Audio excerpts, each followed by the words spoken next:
The mind can conceive, the mind can achieve. That is a true statement.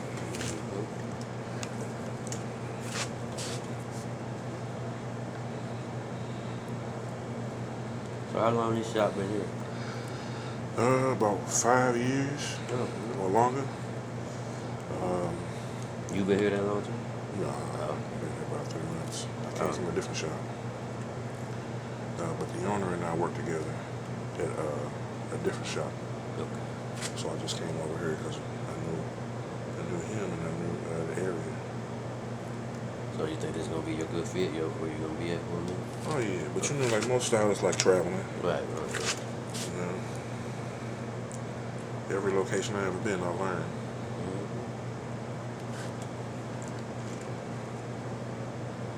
It's a journey, you know.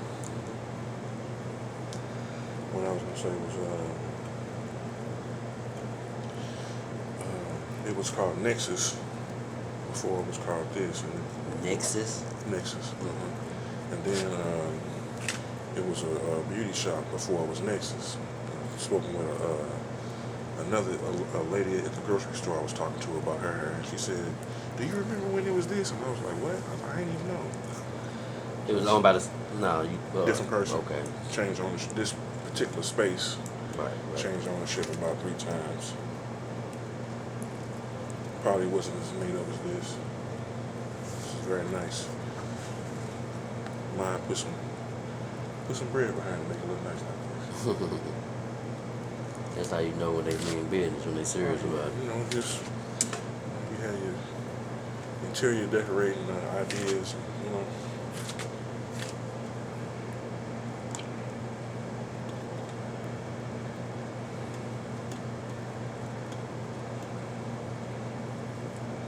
Chipotle is fire too, boy. I'm so tired. I ain't even been there that long. Really? But I'm so tired of it. But I travel to different ones, so that's what makes it good for me. Shoot, you almost a manager. Yeah, I travel to different Travel ones. different ones. Yeah. You better apply for that manager position. I'm tired of it because I just left Taco Bell. Did I you? was managing that. Huh? Was it the menu? The same type of routine every day? You talking about from Taco Bell to Chipotle? Yeah. You said you was tired of it, like you was I'm routine. I'm talking about the managing. This is like every like I only been like to like 3-4 like food restaurants. Yeah. And I became the manager. So I'm just like, man, you know what I'm saying? I'm tired of managing it. Let me just. But then when they hit me with a position like traveling, being the grill, traveling to different ones, I'm like, that's cool. Like you say, going to the different ones, I probably like that. You know what I see for you? I see that you working at Taco Bell and Chipotle is training for what you really want to do on the side, and you having a food truck and being like a manager at one of those locations. Mm-hmm. It benefits you because now you can kind of teach culinary training on a unorthodox way how you can teach it. Right.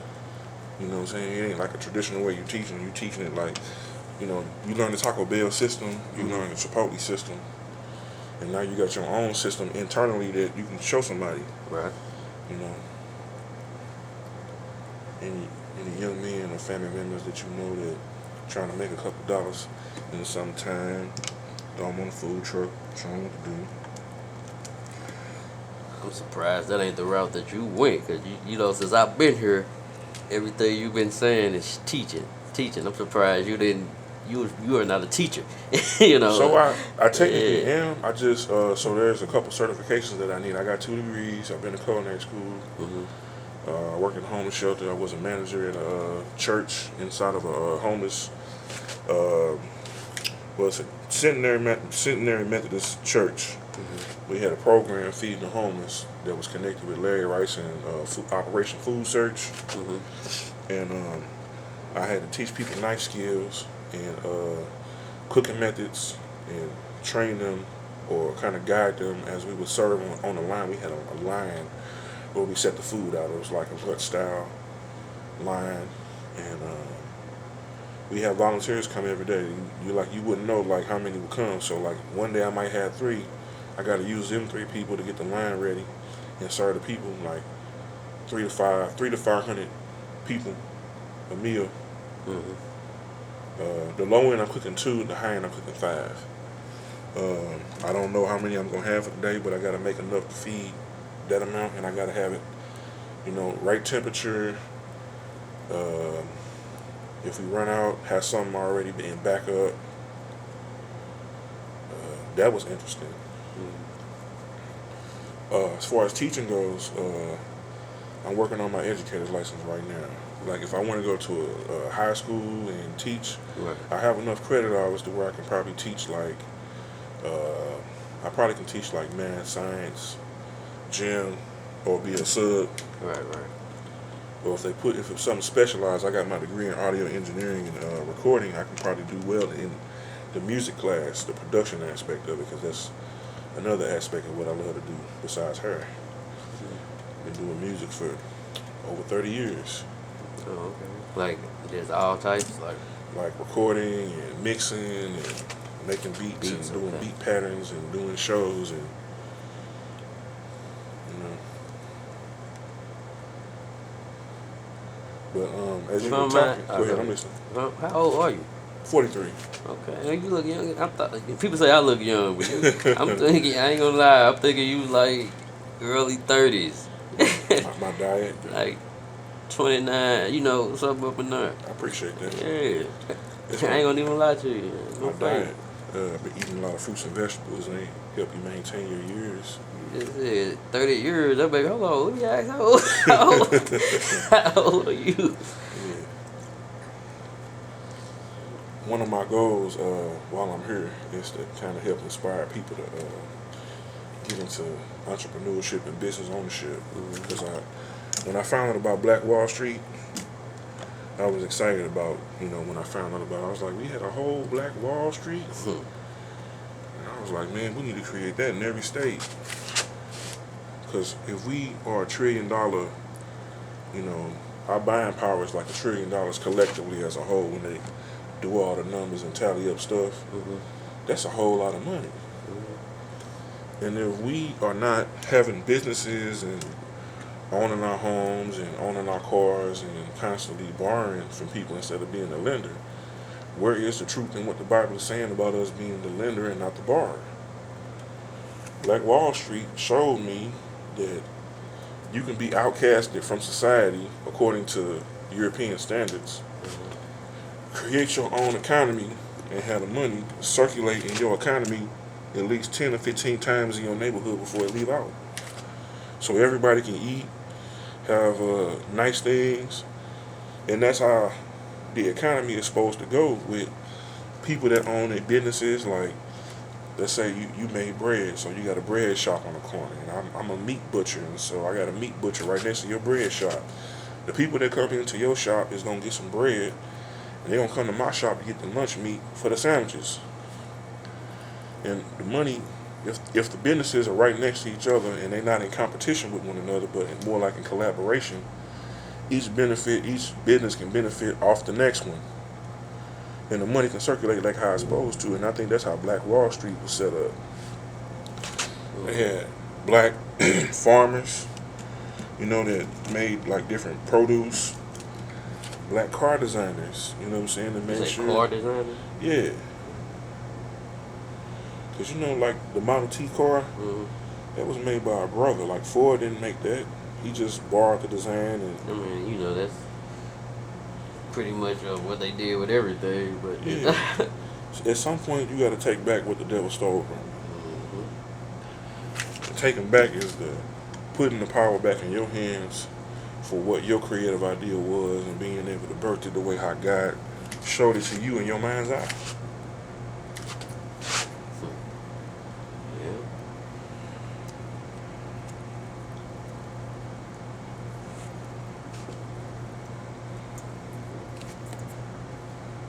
You're a good teacher, man. So are you. That's why I'm sharing this message with you.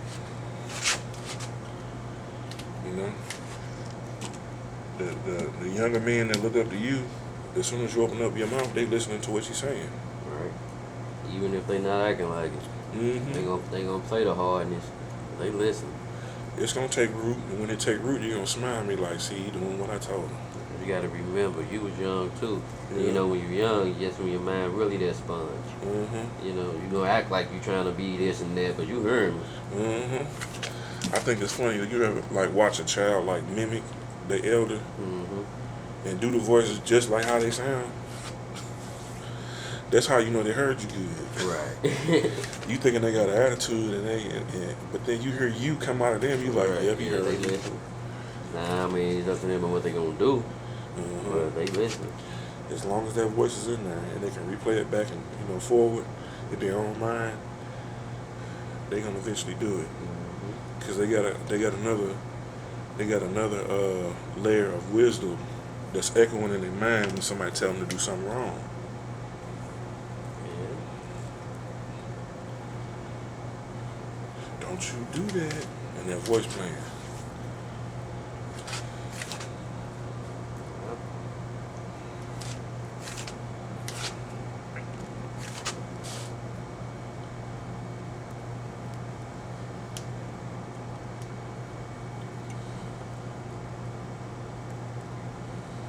What do you think about that Trump situation? You think it was staged? Well, I have no way of actually really knowing, just off of what I see and how the lady was filming with the camera like that. That was some world star stuff. Yeah, man, that was staged. You know you're finna be the president now. Yeah. It's like some publicity to get into the Yeah. headlines to get people Come on talking now, about it. you gotta look at that. Like, first of all, the dude was caught too quick. Like, I mean, first of all, it was you Secret Service. Even though you ain't the president no more, you still got that president Secret Service. You got that forever. So how they get to you that? You know what I'm saying? How you get to you that? That means somebody wasn't on their post. That means somebody wasn't doing their job task right. So it's like it's either staged or like they don't care about you like they you know what I'm saying? They trying to get you out, right? So it's like, and why I say it's staged because when you look at when they show this earth, they say a graze. It don't matter like when that bullet touch that whatever part of flesh it touch, it's gonna knock it out. Like y'all don't care if it's a little bit. Yeah. Something gone. Man, all you see was the blood running down. He had every part of his earth. You know what I'm saying? All you see was blood running down. I'm like, come on, man. So you think it was like kind of staged, kind of get the hype up? And then it's like it's a grade. So he ain't holding his head, holding his earth. You doing this more than anything. Like I mean, I know you hyped up, but you finna feel something. I don't know, man. It just looked at stage. Stage. Well, they stage things all the time. Yeah, definitely do. Set up arguments to make it look like some of them boxing fights. Right. They staged the fight during the weigh-in. To get people, ooh, did you see him swing? Like, oh, that's gonna be a good fight. Yeah. That is kind of funny though, because if they did take some notes from boxing for the presidential election, it means the presidential elections is probably going to start being interesting in the next couple of years. Because they be having like little drawn off sessions almost, where they be talking to see this candidate, and then they show like the tape of what the candidate did, and they be trying to find dirt on each other when they giving their speeches and talk about what the other person ain't doing or didn't do, or it's almost like watching a boxing match, a boxing weigh-in. They little face off debates. Yeah. I actually stopped watching them. I was like, man, I ain't got time to watch this stuff. I just vote, pick who doing the social issues that I need done or would like to see done, and keep on moving. Yeah.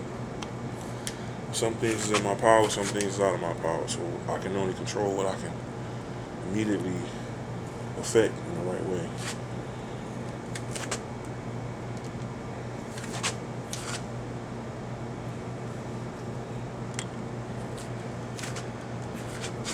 You married? You got children? Okay. That's both worlds, boy and girl. Oh, okay, that's all right. 120, 109. Oh, 20, 19. Okay. That's cool. How about yourself? Nah, not married. No children yet. Coming up, I helped raise a lot of them though. I was the older brother and the middle brother. You say you was the older brother And the middle brother. Yeah. On one side, I'm the older brother, Okay, but then yeah. I'm also the middle brother because I got an older brother Right. on the other side. And he used to cook for us, and we'd be at the crib by ourselves. He used to cook for us, and then I became the cook. He had the car before I did, so I'm riding with him, watching him do all the stuff. He's showing me what to do. Now I'm teaching the younger brothers what to do differently than how the older brother showed me everything. He showed me some things good. He showed me some things that I probably should, not do or work on. But the little brothers got the mix of both. You walking everywhere at one time, and then one of the brothers get a car, and everybody in the car. All right, now we're gonna teach you how to back up. Now you know how to back up. Come on, it's your turn. The younger brother's not even old enough to drive yet, but they get a lesson too, Right. so they can learn ahead of time. So when it's time for them to do it, they got it.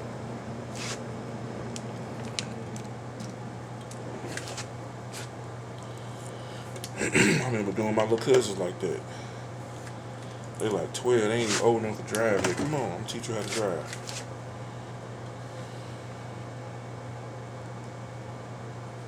Yeah, you gotta start young. I started young.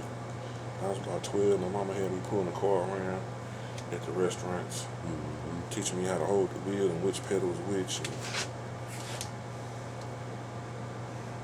how you supposed to pull the car around for ladies. When it's time to pick them up and drop them off, and chivalry.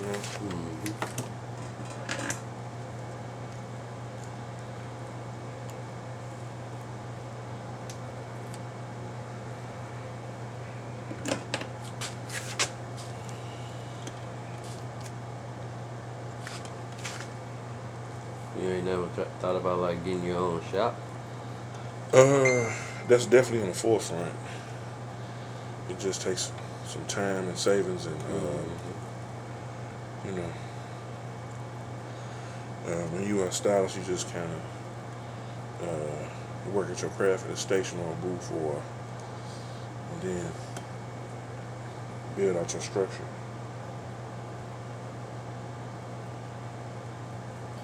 But yeah, definitely.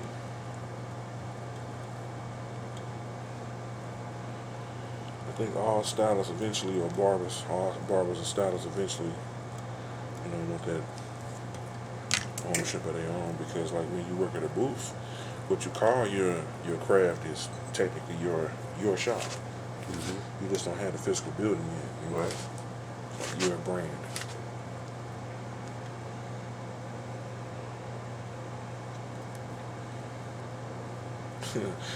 It's like being at Chipotle, and in your heart you got your taco brand, but you're working there, and you're like, okay, you're doing the tacos, and say, I'm gonna do this differently right here. I'm gonna add this, and this on my menu because I see this what people like right here. Right. That's what all the real businessmen, but like especially not even just in food chains, just period.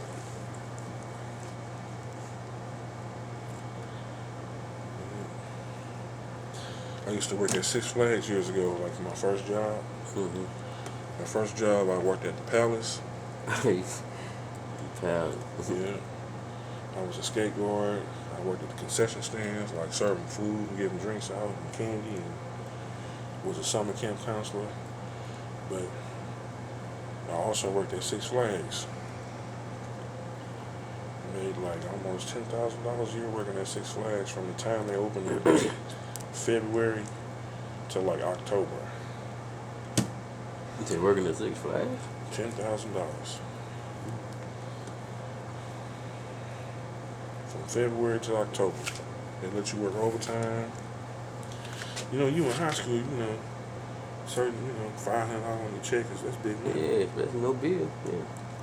I'm just saying it's good. A lot of people that young don't do that. You know what I'm saying? Mm-hmm. And then in that short of time, shit, that's good for a grown person. And Mm-hmm. you know what I'm saying? Yeah. So, what I was saying, I was talking about working there. I was talking about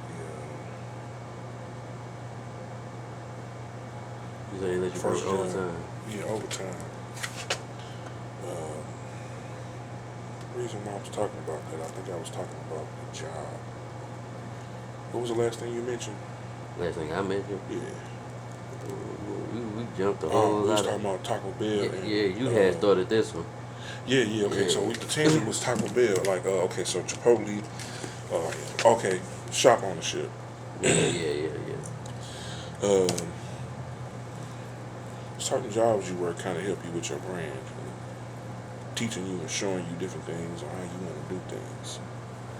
So when I was at Six Flags working, I started peeping some things that I liked and didn't like about the type of job task I was doing, and I was like, you know what, I can do this, and this. So yeah, like I say, every stylist do have their own ideas on how they would like to flourish or function as a business entity for being in business, you know. Mm-hmm.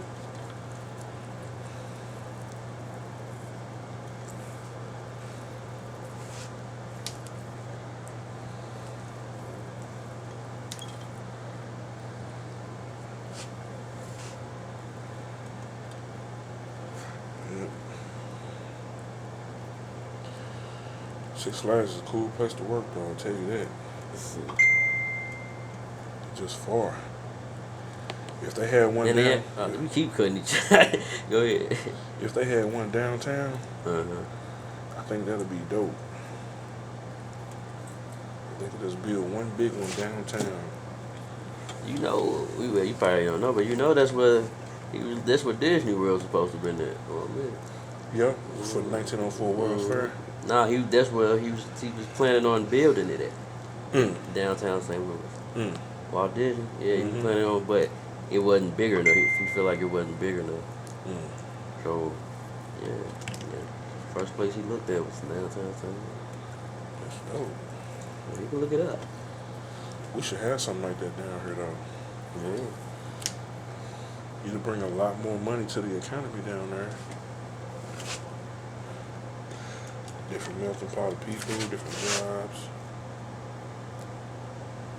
You gotta drive way out to Eureka. Right.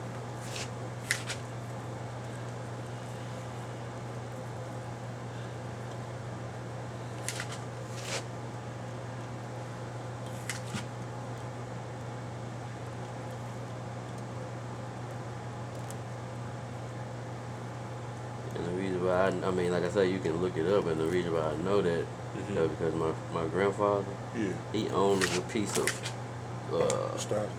no, he owned a piece of the land in California where Disney World is built at.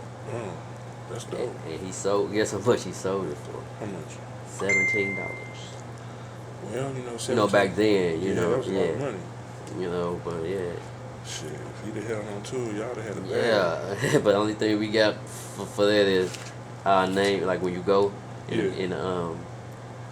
the beginning of the building, it's like a big book, Okay, and you can go and our last name is in the book. that's dope. Yeah, my grandmother signed it. That's a nice chunk. That's a nice part of history there. Yeah, Make $17. sure you get you some stock in Disney.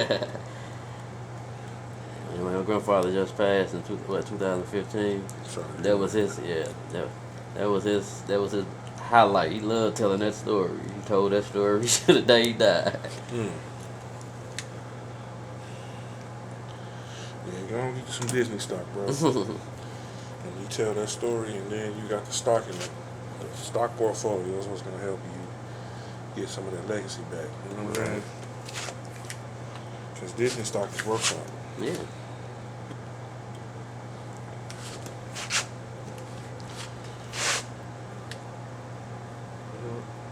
They pretty much basically help own that because that is owned, that also is a large part of the TV conglomerate. Because of Disney Channel. Right. Yeah. Basically everything Disney named. Time Warner. Mm-hmm.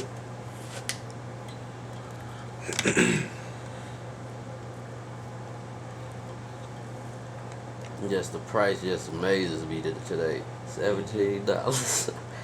Like, wow.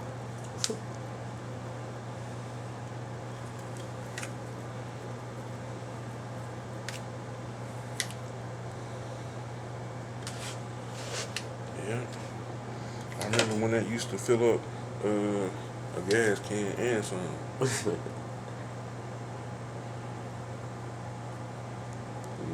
$5 putting your gas on half a tank. Mm-hmm. I remember that. Yeah. They put you love that. You come up on that $5. You got a half a tank of gas. Dang right. Now that motherfucker ain't even gonna start your car. So drop in the bucket. Dang.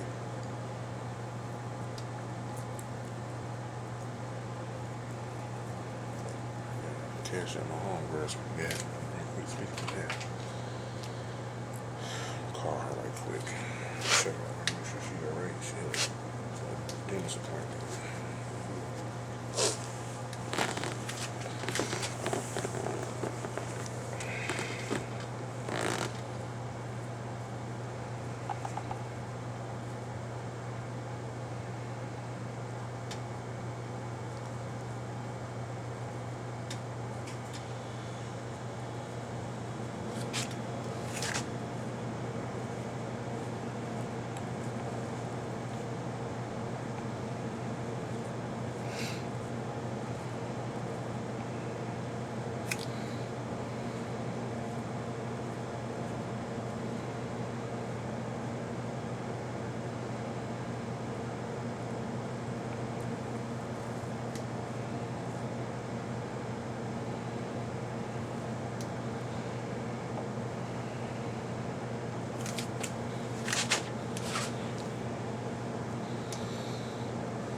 Is this her? Nah, I didn't have my hair busted right there. Yeah. Yeah, it's old news.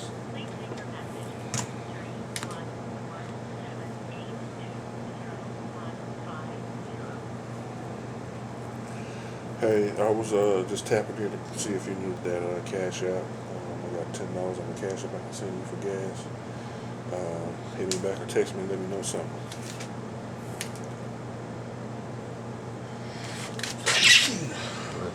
Thank you. Any plans for today? Not really. It's my off day, so. Okay.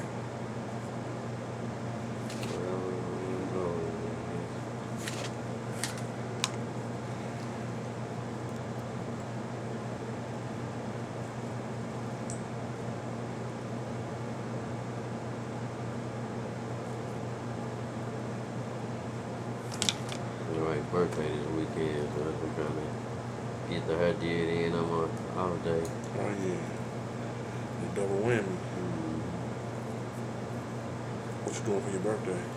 My wife's birthday. I don't know. She in a one of them moves like now. She kind of mad at me, so I don't want to do nothing. I don't want to do nothing. But she really want to do something. Yeah, you know. Yeah. So Surprise I know. her. For sure, I'm gonna go take it. We like to eat at Jay Gilbert's. You heard of that? Who? Jay Gilbert's. Mm-mm. It's a little steak restaurant out there in West County Mall. Okay. Hold on one second. Hello. Hey, I was calling to see that you need that cash app to put a couple dollars in your tank so you can make it to your doctor's appointment. Okay, I'm gonna cash app you 10. That's what I got in there. No problem. I'm gonna send it right now. All right.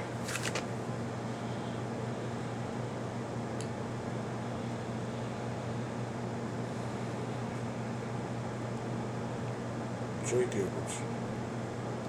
Nice little sneakers. I mean, it's a little expensive. Okay. Mainly like a steakhouse? Yeah, it's a steakhouse. Okay. I think Kansas City based. That's where it come from. Okay. Nice little scenery. Yeah. See, like the last time I went, Valley Holyfield was there eating. Nice. It's dope. Yeah. I mean, it's expensive, but it ain't. I know what you mean. Yeah, you know. Like they use good quality Yeah. meats, and the expensive part is kind of like the elegance, like the way how everything is set up. Right. And, The atmosphere. and then The the quality wine. portions. Yeah. Right. It's nice. Nice little food. Check it out. Dre Gilbert's. Okay. It's right at West County Mall too. Okay. Right in the same building. It's a spot I used to like at the casino.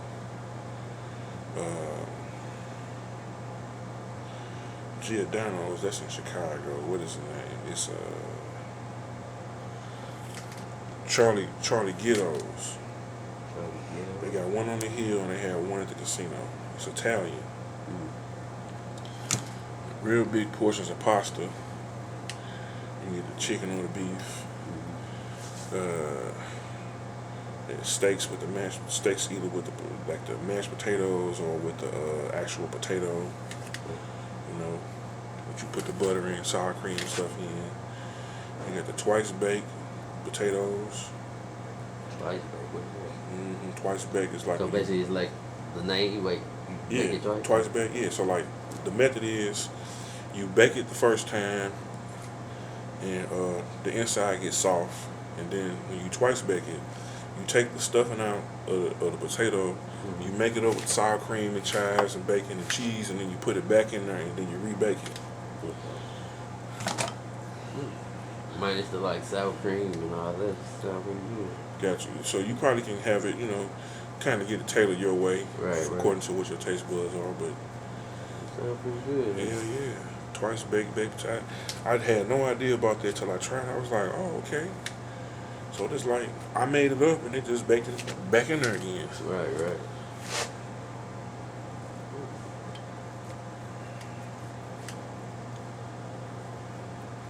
Of course, they get more stuff on the menu than I'm probably describing, but the menu probably about like 3 pages long. You say it's one on the hill too? They got one at the casino and one at the hill.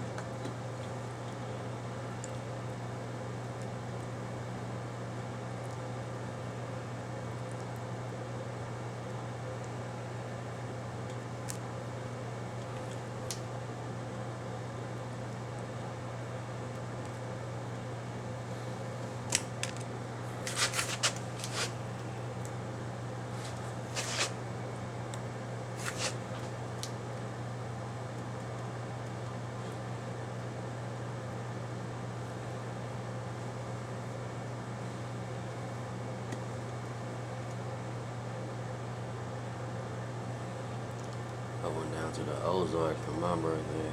Mine's in May.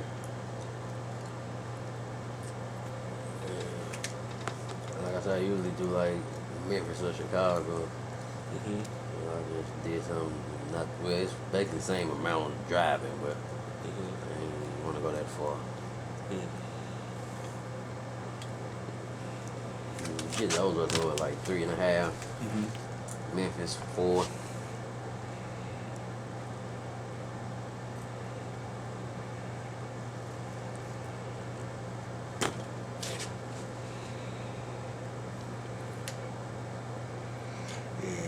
Going down to Memphis.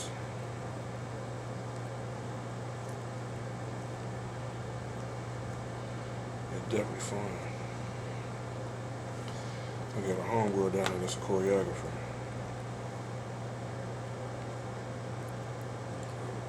I used to do, like I say, my birthday in May, then I used to have the little Memphis in May thing. Yeah. They ain't been having it the last few years. Kobe probably. Yeah. I want to go down there for the pulled pork sandwiches with the coleslaw. Memphis known for that. Mm-hmm. Memphis barbecue with that. Yeah, barbecue. That BB King spot. Mm-hmm. I love going there. I never tried them. I go down there. Oh yeah, live band. Mm. Right there on Bill Street, so. Check out the House of Blues. Mm.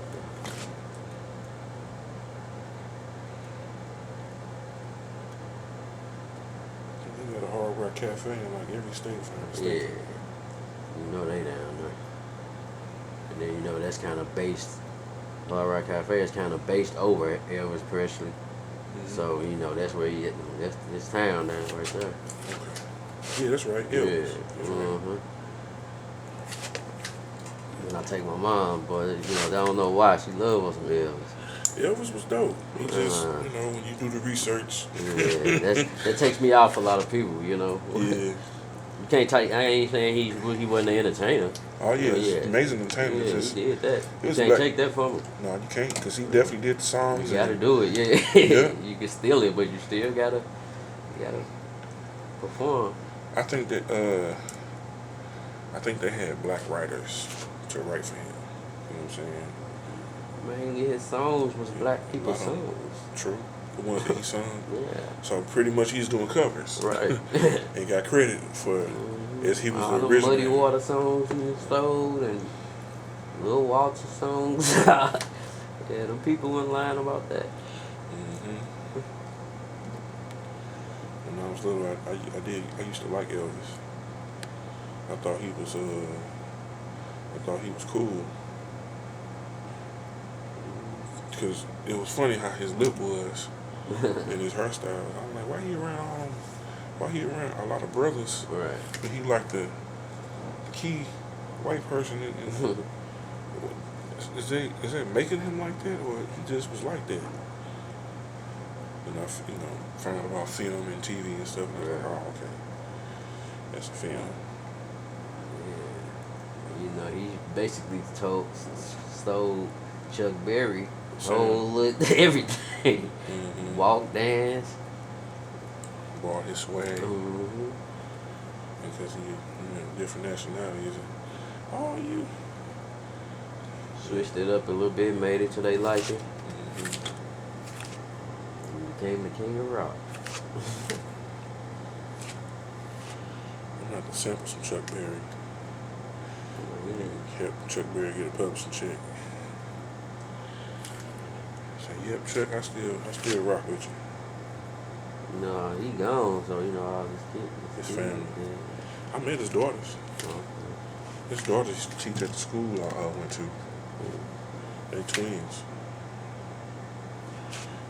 Well, they mix. You like the Mexican white people. No, they chocolate. Ah, they black. Yeah, cute too. Cute chocolate girls. I'm looking at them like, dang, you do music too? She's like, no, I'm in accounting. Numbers person, sorry about that. I ain't gonna hear it at all.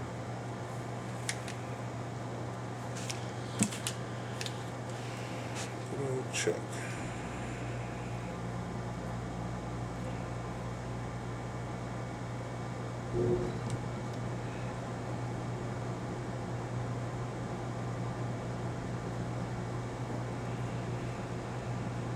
I guess they feel like they're not giving him his work, but they the title make it seem like they did something, and that's what they feel like. You make it feel like they doing something.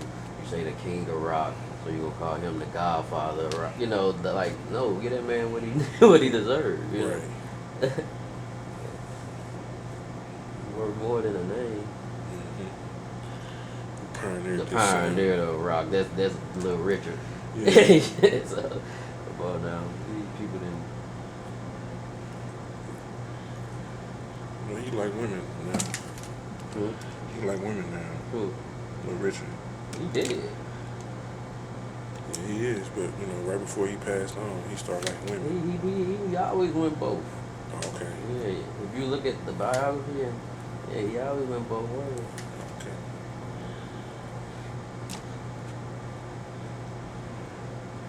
I know so much about that because my mom, she loved that type of.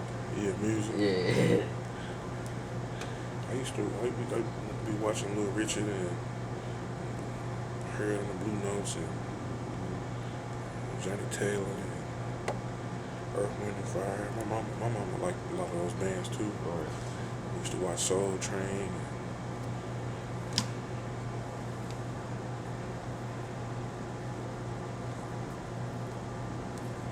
I remember she used to get up early in the morning, cook breakfast, and put on the music. And I wake up in the morning to, some fresh fruit, cooked bacon and eggs, pancakes, the music playing, and she got a smile from cheek to cheek, sun shining. Man, it sound like my grandma. Yeah, she had breakfast and dinner done in the morning. That's dope. Yeah. She was prepared. Yeah, man. You couldn't touch the dinner, don't get me, but Right. it was done. Uh-huh. You couldn't touch it. Yeah. She probably served dinner like after afternoon, like around 2-3 o'clock. Yeah. That's tight. You gotta get up early to do it, though. Yeah. They was like, because my grandfather was a preacher, so. Okay, I respect that. Let everything be done decently and in order. And when I say that, he wasn't the preacher that everybody be thinking. He actually was the one I got you. helping the people. He had a food pantry to feed the homeless and everything. Got you. And not just out of the church. Yeah, he had an actual store. It was an actual food, and he gave away food, free food. There wasn't no stores like that at the building. Yeah, I know what you mean. People had brought and they lined up, and got Storehouse. awards. Yeah, got awards for it. That's dope. You probably heard. I don't know. You ever heard of Holly Grove Missionary Baptist Church? I heard of the Holly family though. Holly Grove. Holly Grove. Baptist Church.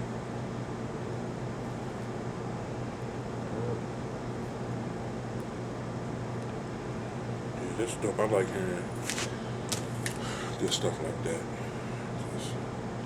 When I was working with the homeless, man, said, boy, you have what you always.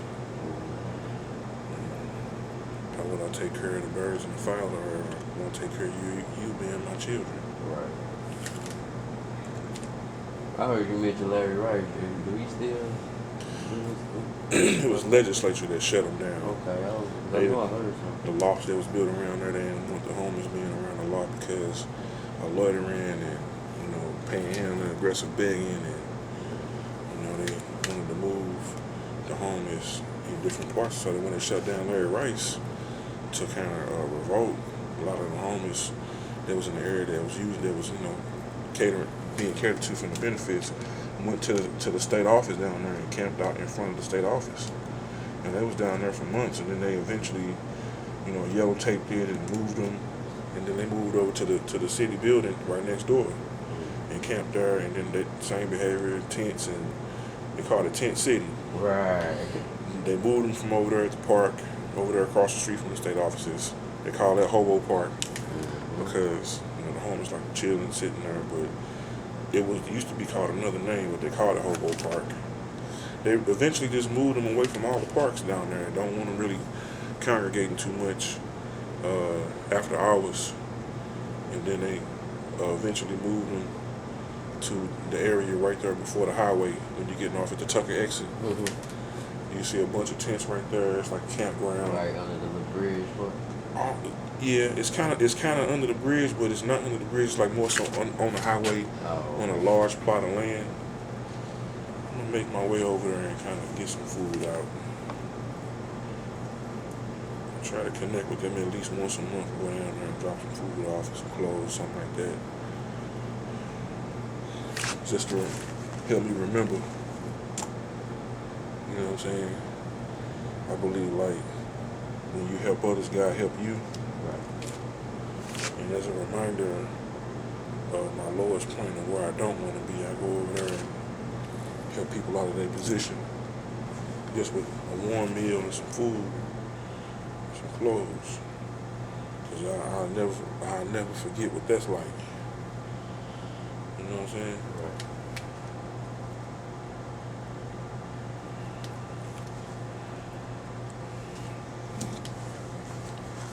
So when they moved into these buildings, so he ain't like go nowhere else. So I think, Larry Rice getting older. He Right. got children. I don't know if the children carried on the same torch or had the same type of passion that he had for it. You know, you know how. So I believe the building is still used for administration use and certain things, but I don't believe the housing and feed the homeless there no more. I don't even see how they don't see like that man was actually helping. I mean, like you said, they still was out there. Don't get me wrong, but now, Yeah, oh, it's like everywhere you walk, you walking over somebody's body laying down, yeah. down there. Hold on.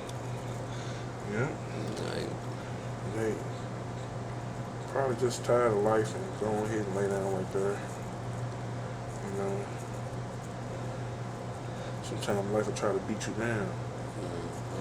Then you kind of overladen and kind of worried about different things, and it tire you out where you just like, man, bump it, and just lay down right there.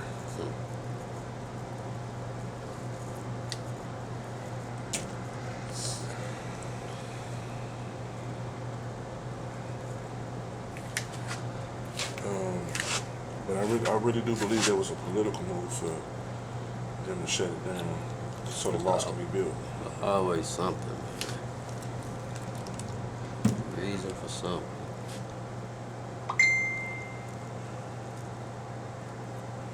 And believe me, it's gonna be something to try to better, like for them.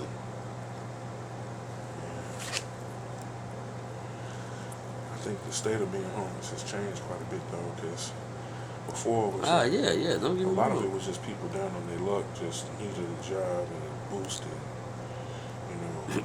some prayer. But now really, a lot of individuals that are homeless need deliverance, like full-fledged deliverance. Like it's spiritual issues going on top of it. You know what I'm saying? Some psychiatric issues, but the psychiatric issues, will break down to being more spiritual. Right.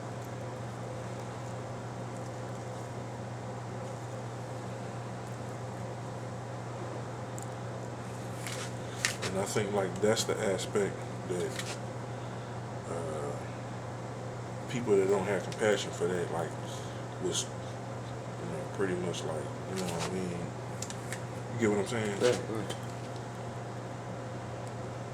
Like Larry Rice, I think he was charged to do that. When I say charged, I mean like his purpose, like part of his design on him being here on the earth as an evangelist. And then like when he started being effective as an evangelist, like that was like his, God was like, okay, gave him the vision to do what he was doing and the power. Well, I don't know why they was against them though. Like a lot of people saying like he's pocketing, Well, he did have to manage the money Yeah. correctly. Mm. And you do have to write your own salary whenever you have a organization. Right. And if you spend all your time there, you do have to be able to live. Right. Because otherwise you would be homeless right there along with everybody else. So I think it had to be like a safe balance between like how you live and how you govern your money and how the money is being governed. Right. And I don't believe that he was doing a bad job with what he was doing. Right, and you worked with him. You worked in an organization, so you would know, right? I didn't work closely like like real close like Right.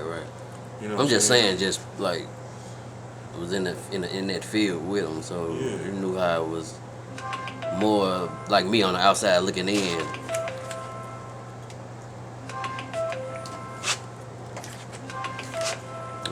On the outside looking in, only knowing what you heard. Well, it was a lot of things that I heard, but I didn't work like side by side with him. It was Right. also like I worked with his organization, and he had a hierarchy. Right. He had like different people that was doing different things, but And I like how I like how he had it set up though. Like he had it set up like people were leaders in their job task. Like let's say you was a homeless individual, you came in and you had a knack for cleaning, and you cleaned every day. And so now because you cleaned every day, now you are like the leader over the cleaning. So like you got your routine with going and cleaning the shower stalls and the bathrooms, and now when new homeless people come in after a while, and they, all of them had chores and job tasks that they did. That's part of you know, part of being part of the organization. They had like different step levels. Let's say you was the leader over this job task, and you know all the routine that you're supposed to do. The new people coming in, and they ask for a job. Now you training them on a job task you was just doing. That's actually smart because now you got extra help that can do more than one job task and get it done in an efficient time frame.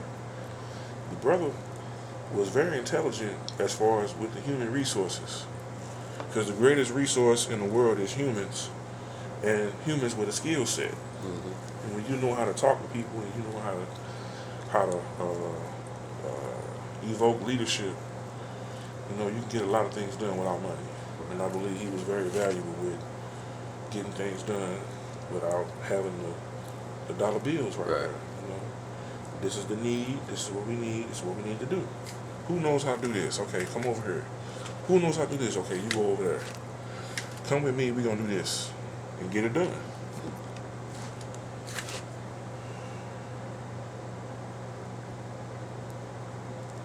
I think the homeless problem in St. Louis could be solved very easily. How? A lot of the old vacant buildings that just sitting there that ain't nobody doing nothing with them. Them can be take some older resources that are readily available and just fix it up. And then the first people that you put in there is the people that can maintain the building. So you put somebody in there that can do construction that might be homeless. You put somebody in there that can do the plumbing that might be homeless. Put them in there first, because they're gonna help maintain the building while they're there, and let them have free rent. You know what I'm saying? And let them help fix up the building, and let them bring some people in there that can kind of duplicate what they're doing. Right. So now you have, on top of them not being homeless no more, now they got a place to stay, but you also have building maintenance there because of their skill set. Now, whatever expenses that you would normally spend on hiring somebody, now you can give the people that's working there or staying there some sort of a wage for being there and doing the job tasks that they're doing. You might not pay them like the full price,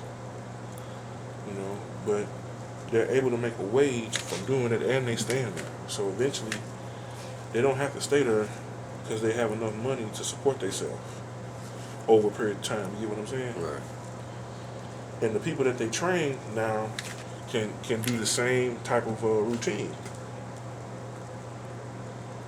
The people that don't have the skill set, you just put them in a different job task. Like somebody might know how to cook, so this would be the person over helping with the lunches to make sure everybody can eat. Or I might put you in a location where we might have a community garden, and you might, have a green thumb. Yeah. I ain't never really thought about, especially like with when you were saying like getting the people in there that's like fixing it up. Yeah. That makes a lot of sense. Because then it's kind of like you getting them a place to stay and the job. So. Right. So now they're getting back in their field faster, so now they can be part of the union. And once they back on their feet and everything else can stand up. Because the largest part about being homeless is having a roof over your head. If you got a roof over your head, the other two survival things you need is water, food, and love. Because can't nobody survive without love. Nobody. So as long as you have them 4 elements in the environment, you can go from being homeless and in lack to thriving. Because that's what every plant needs. If you take food away from a plant, it's gonna die within a certain number of days, Right. unless it hits sunlight.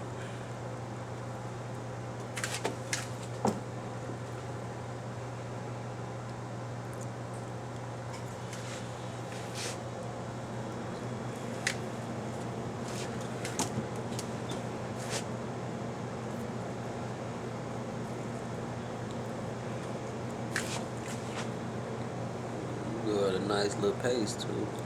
Oh yeah. Get on in there and get it done so you can have the rest of the day.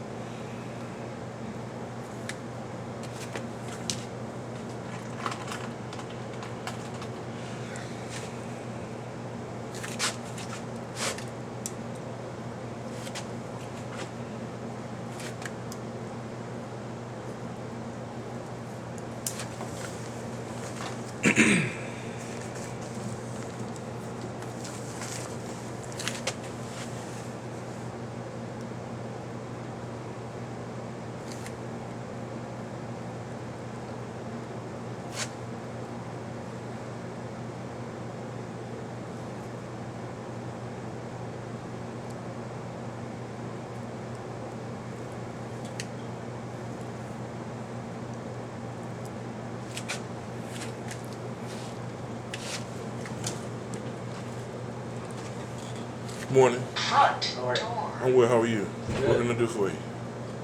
I'm here to check out a roof leak. You're here to check out a roof leak? Yeah. Did you have a point of contact you supposed to talk to?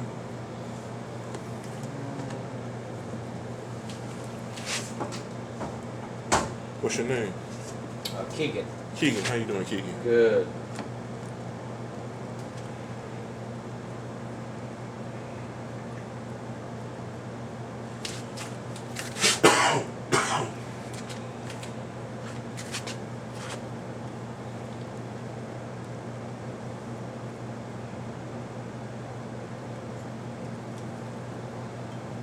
Ahmad Mm-hmm. Sanders.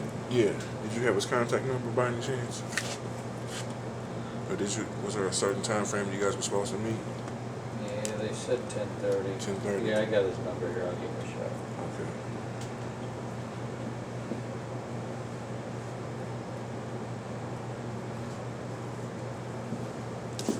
Ahmad. Hey, good. This is Keegan at Western. I'm here to check out a roof leak in your space. Okay, sounds good.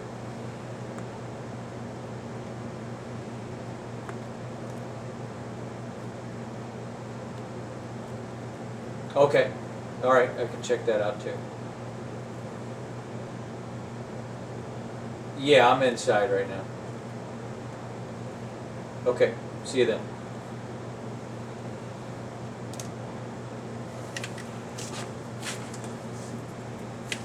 Do you mind if I step back here? It looks, that Oh, looks yeah, like a that's spot fine. there. Yeah, that's fine.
And you guys ain't got no music or anything going in here? No, because I'm filming right now, so I try to keep the music at a minimum so that way I don't have to do a lot of editing. Oh, all right, I'll be quiet. But be yourself, you know.